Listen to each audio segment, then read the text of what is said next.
sisters, in today's readings, we meet two widows who are famous for their generosity.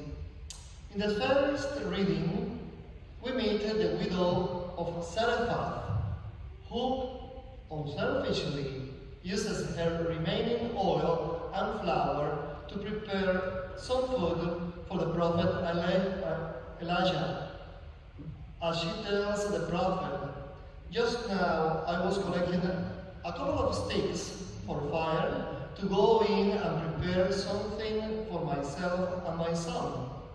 When we have eaten it, we shall die."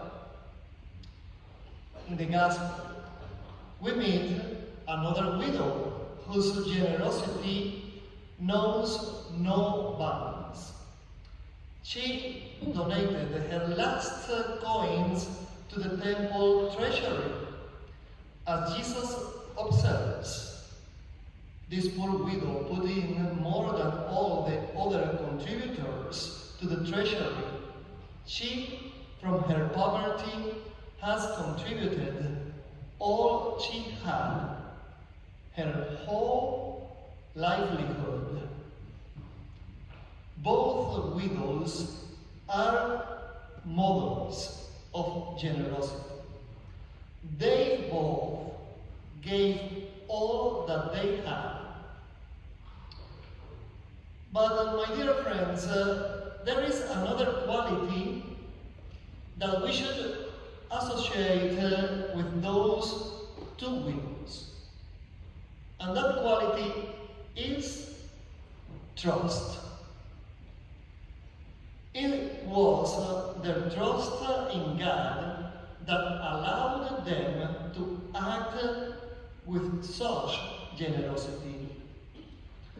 The widow of Zarephath put her trust in the assurance given by Elijah that if she fed him, she and her son would not starve. "Do not be afraid," said the prophet.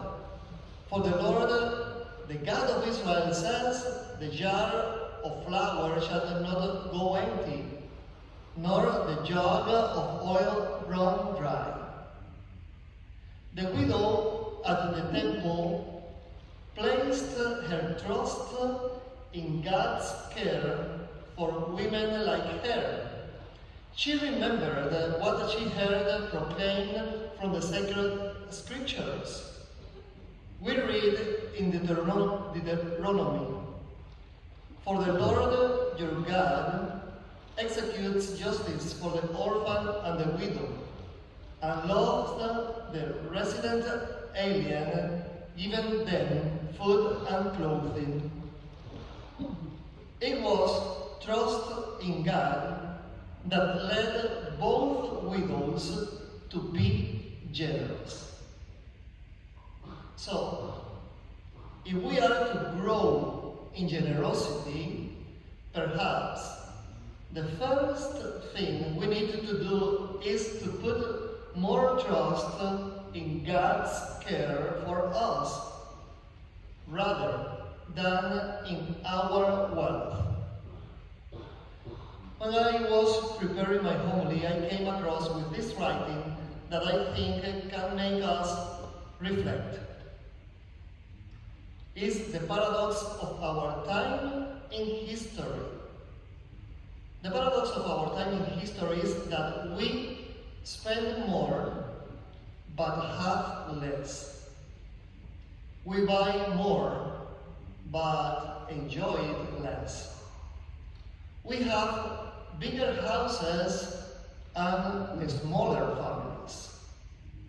More conveniences but less time. More medicine, but less wellness. We read too little, watch TV too much, and pray too seldom. We have multiplied our possessions, but reduced our values. These are times of tall men and short character. steep profits and shallow relationships. These are the days of two incomes, but more divorce, of fancier houses, but more broken homes. We have learned how to make a living, but not a life. We have added years to life, not life to years. We wanted to clean up the air, but pollute the soul. It is interesting that the money we use reminds us of that we need to put more trust in God's care for us rather than in our wealth.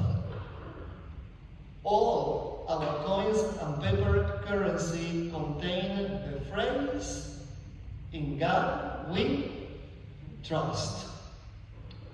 Those words are our national word.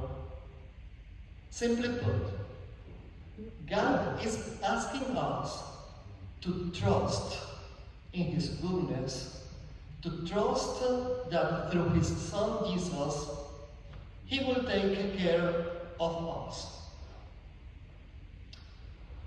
And so, my dear community, with this simple thought in mind, I come before you today asking for your help. As we all know, a few weeks ago, we started a campaign to improve our Sunday offertory. Your Sunday offering is the way we keep our community operating on a daily basis.